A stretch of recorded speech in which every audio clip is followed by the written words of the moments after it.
All right, so apparently I lost sound several times during that Facebook live feed, guys. I apologize for that. So I'm going to go ahead and record this and then upload it. So this is our Sprint to Spring Break Challenge kickoff presentation. Now, I want to start with talking about the Facebook accountability group. So lean into this Facebook group every single day, every single week if you can. If you hate Facebook, I get it, but you'll get a ton of support from people who have done this before and gotten great results. A lot of people choose to take pictures of and upload their meals every day. Those are the ones that tend to get the best results when they maximize that level of accountability by posting their meals every day in there. Get great ideas, and then other recipes beyond the recipe manual, because there's some definite favorites that float around from challenge to challenge from different recipe manuals that people like to use and share, and that I would recommend you get in on because you'll want to make them staples in your household. We're also going to have check-ins on Fridays. You'll rate your week from 1 to 5, ask a question or talk about something you did well. Make sure you focus on your superpowers and your strengths, and then talk about something you want to focus on for the next week and let the coaches know or anybody how we can help you achieve that, or if you want to keep working on what you were working on the week before.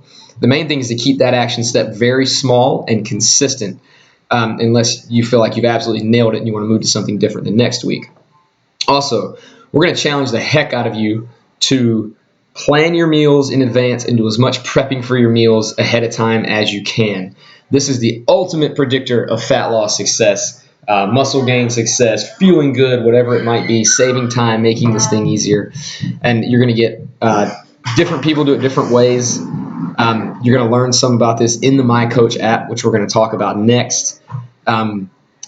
But the key is to find a way that works for you. Some people like to prep everything at the beginning of the week and then eat it throughout the week. Some people, like my wife and I, we'll cook a couple of different meals about every 3 days and then just live off of those. That helps us a lot. Other folks, if they know they've got sporting events with their kids, which I don't think is going to be a problem right now, they'll pack a lot of snacks and prep those as well, like boiled eggs, nuts, seeds, veggie mixes, like salads in a jar, all that good stuff. So this is the MyCoach app that everybody should have downloaded. This is where we are able to get you the nutritional coaching information that's like the meat and potatoes of the program. This stuff you've got to be paying attention to. Every day at 9 a.m. you're going to get an alert on your phone, and it will lead you to the question that we have specific to this challenge, which I believe is, did you follow the nutritional protocols yesterday? You'll check yes or an X for no. Now, if you don't get a chance to answer that right away, it'll live right up here in the top of your phone, and you can check it later. If you swipe it away, but you didn't answer it, it will remind you again later. So this is our ultimate tool for accountability outside of the gym, which is where most people need it. With this information, we can see if you're following the nutritional protocol, if you're reading your lessons, or maybe you've fallen off and we need to reach out to you. We're going to do a lot of that in this challenge, specifically through the MyCoach app. Because if there's anything private that you're not wanting to share in the Facebook group, you can do that through here. So just as much as you lean into the Facebook group, I advise you to lean into this MyCoach app as well, because it's a very, very valuable tool. Now let's dive right in to our recipe manual. This is where our resources live. And this is one of my favorite meal plans because it's super simple. So once you click on the link I shared in the Facebook group, it's going to take you to a page that will look like this. It's a PDF file, but I've got it stored in a Google Drive folder. So you're probably going to have to download it right here. You can print it or just keep it electronic. It should look just fine on your phone as well. Now, here's the guidelines, the super simple guidelines for this challenge. To maximize your results. So most people do a little bit better on like more of a flexible dieting approach, or a 90-10 or 80-20 approach. But if you really want to maximize your results in this 3 weeks, like maybe you got a cruise, well, that might not be happening now, right? But maybe you got something coming up, spring break, that you really want to tighten up for, follow these to a T. If not, we want to try to hit these 80 to 90% of the time. 90 would be a lot better. No alcohol during the challenge, no grains, because usually the grains that most of us eat come along with a little bit of bloating. And that's actually normal, because for every molecule of carbohydrate, which generally grains are carbohydrate-dense foods, you bring in, you're going to have 3 molecules of water. So you could immediately get heavier. Don't let this discourage you if you do happen to eat grains. But when you stop eating starchier carbs and grains, you'll also lose some weight pretty quick. Remember, it's the weight of the water that was attached to those, and it can also be the weight of some of that sugar that gets from the carbohydrates that is stored into your muscles. That has some weight to it as well. So when you see that 5-pound weight loss right out the gate and all of a sudden it stalls, don't be discouraged, because it's really not a big deal. It's a normal process if you're not eating grains and you're not eating added sugars. Definitely no soda during this challenge, including diet soda if possible. I'd be happy to have a conversation with you about diet soda and artificial sweeteners and what the research actually says, because there's a lot of conflicting reports out there. Ultimately, it's just about what works best for you, not what works best for somebody else. And then we want to limit dairy. I found as I age that if I load up on too much cheese, like, it's going to mess with me for a few days. This was not a problem when I was younger. I was allergic when I was really young, and then for several years throughout my life, I was good to go. But now I have to limit my dairy because I'm aware of that.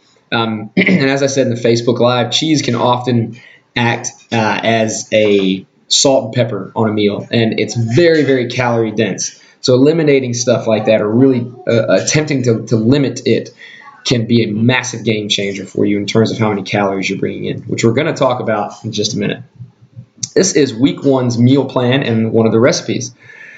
So tonight you would cook some chili bang bang, which you saw Dean already cooking. Tons of good veggies in there. We're going to have some solid protein, and then we're going to live off that for a few days. Then we got balsamic pulled pork and veggies we want to go ahead and pre-prep today.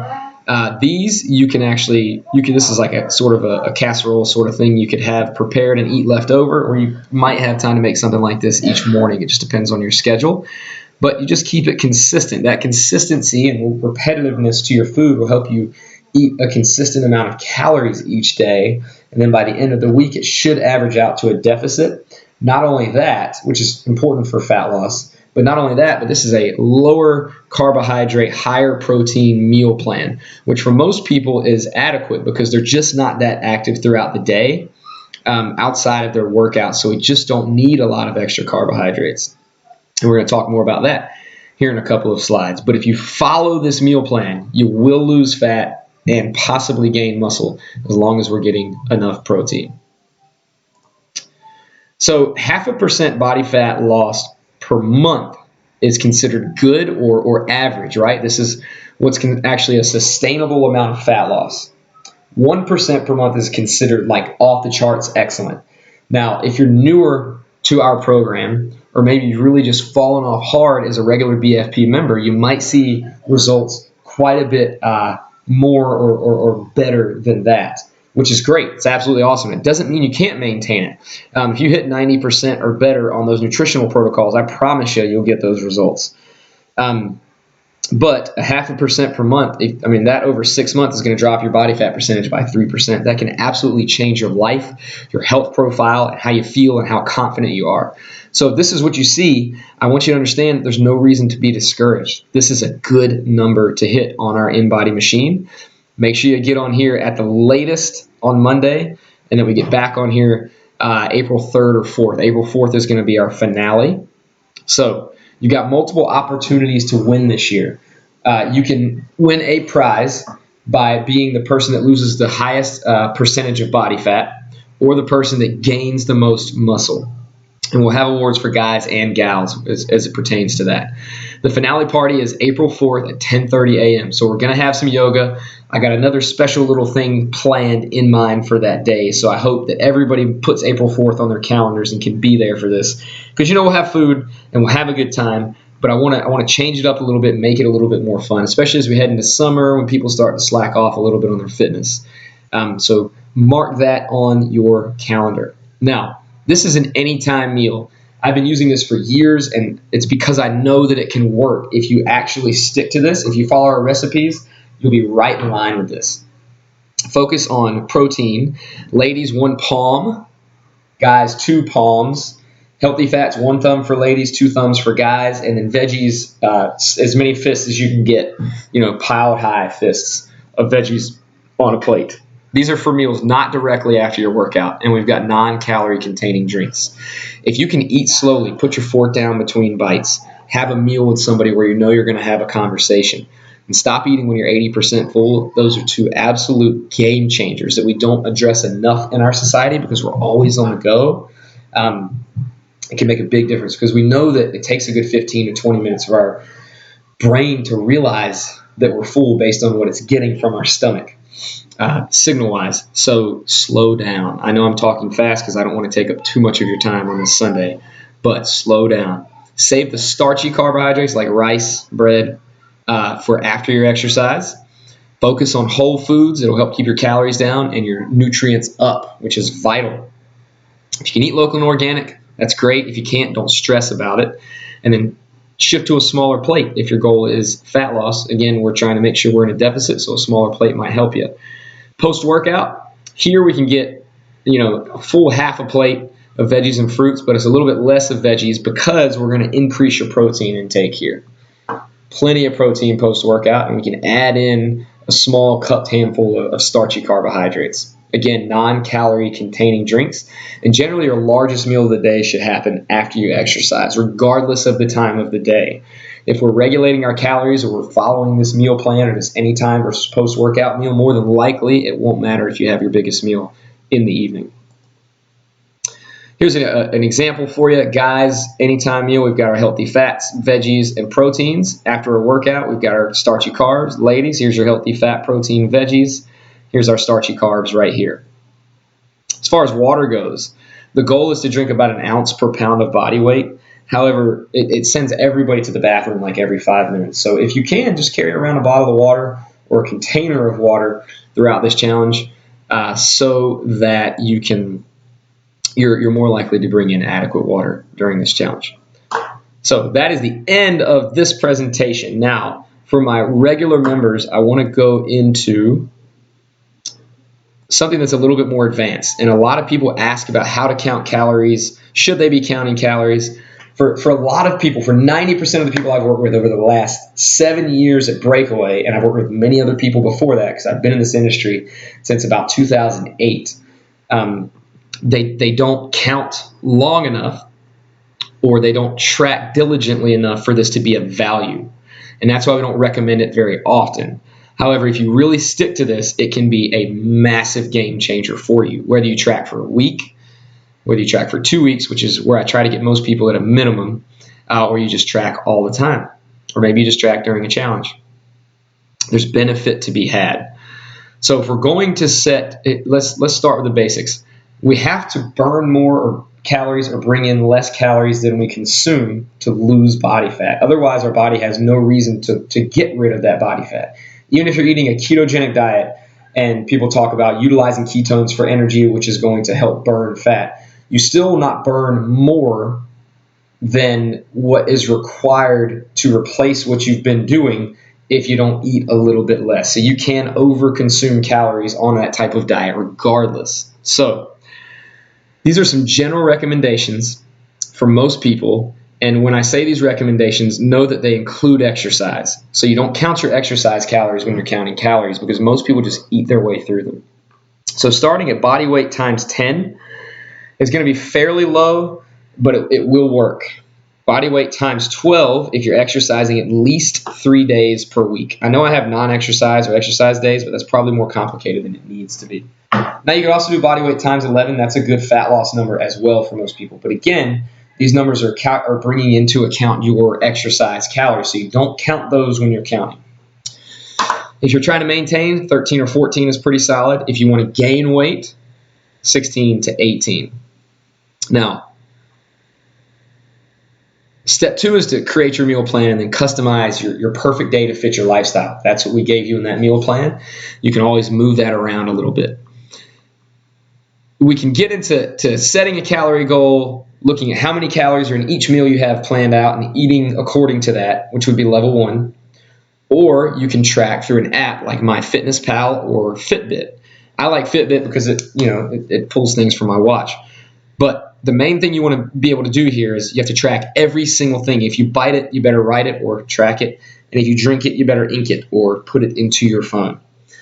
The goal here each day is to stay within 100 calories of your caloric intake goal.